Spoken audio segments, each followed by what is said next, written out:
Bienvenue ikaze nanone kuri The Mic Radio ndetse na TV wahisemo neza muri Celebrities Challenge uyu munsi yacu turi kumwe n'uwo twita Nyambo ndetse na Aisha. Aba bakobwa babiri ndabizi neza ko mubazi cyane muri sinema nyarwanda, bose ni abakobwa beza.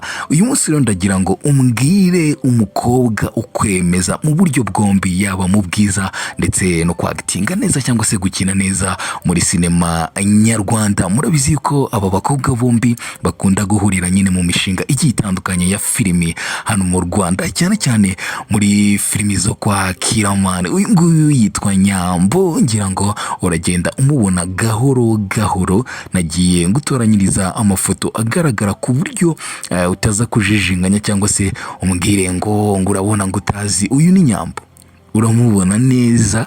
Uyu niwe bita Nyambo. Yes, muramuzi cyane muri